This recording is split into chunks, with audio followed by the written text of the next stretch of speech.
अस्सलाम वालेकुम फ्रेंड्स, कैसे आप सब? I am sure all are fine. This is Mubashar Iqbal Chauhan, advocate high court. बहुत इंटरेस्टिंग जजमेंट लेकर आया हूँ आज आपके लिए, जहां पर ये देखा जाता है, अक्सर आपने देखा होगा कि मुलजम एक केस में जमानत उसको मिलती है तो पुलिस वाले उसको दूसरे केस के अंदर गिरफ्तार कर लेते हैं, जिस पर ऑनरेबल हाई कोर्ट ने इस प्रैक्टिस की सर्जनश की और ये बावर किया कि अगर मुलजम को एक केस में जमानत मिलती है तो उसको दूसरे केस में गिरफ्तार करना पुलिस की बदनीति पर मबनी प्रैक्टिस है। पुलिस की बदनीति पर मबनी प्रैक्टिस है, जिसको खत्म होना चाहिए।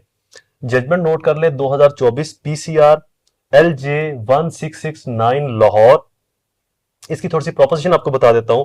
Section 497, practice of police to arrest and accuse in different criminal cases one after the other after his release on bail, direction issued by the high court to the scrub such practice provided Shahida Bibi versus IGP Punjab, जिसके अंदर honourable high court ने ये direction दी कि अगर मुलजम को एक case में जमानत मिल जाती है और पुलिस मुलजम को फिर दीगर मुकदमात में गिरफ्तार कर लेती है, तो इससे बेहतर यह है कि आप एक ही केस के अंदर उसका तमाम हाल और अहवाल लिखकर बताएं कि और कितने केसेस में मतलूब है, ताकि वो यकमुश्त मुश्तरका एक ही केस के अंदर अपनी बेल अप्लाई करे, जितने भी उसके ऊपर केस है।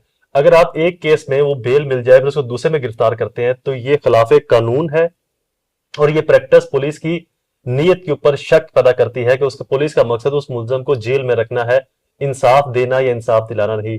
एक चीज याद रखिएगा कि पुलिस का काम ना सिर्फ ये है कि वो मुलजम के खिलाफ एविडेंस इकट्ठी करे, बल्कि पुलिस का ये काम भी है कि वो मुलजम की फेवर में जो एविडेंस है, अगर उसको नाजायज फंसाया जा रहा है या विटनेस है, तो उनको भी कलेक्ट करके कोर्ट में पेश करे। क्योंकि पुलिस जो है वो एक कॉमन मैन का, कॉमन इंस्टीट्यूशन का रोल प्ले करती है दोनों फ्रीकियन के दरमियान में। दोनों के फायदे में और दोनों के नुकसान में जो जो चीजें हैं उनको कलेक्ट करना इन्वेस्टिगेशन की ड्यूटी है, इन्वेस्टिगेटर ऑफिसर की ड्यूटी है, और कलेक्ट करके कोर्ट में प्रेजेंट करना भी उसकी जिम्मेदारी है। चाहे वो बात किसी की फेवर में है, किसी के खिलाफ है, जिसकी भी फेवर में हो, जिसकी भी खिलाफ हो, मुलजम या मुद्दई, तो दोनों के लिए तफ्तीश करना पुलिस का काम है। किसी एक बंदे की फेवर करना या किसी एक बंदे को नुकसान पहुंचाना पुलिस का काम नहीं। तो इस जजमेंट के थ्रू ऑनरेबल हाई कोर्ट ने पुलिस की इस प्रैक्टिस के ऊपर रोक लगा दी कि पुलिस ये काम नहीं कर सकती। काम जो पुलिस का है वो नल एंड वाइड होगा। वीडियो कंप्लीट, दोबारा हाजिर होगा किसी और इंफॉर्मेटिव वीडियो के साथ।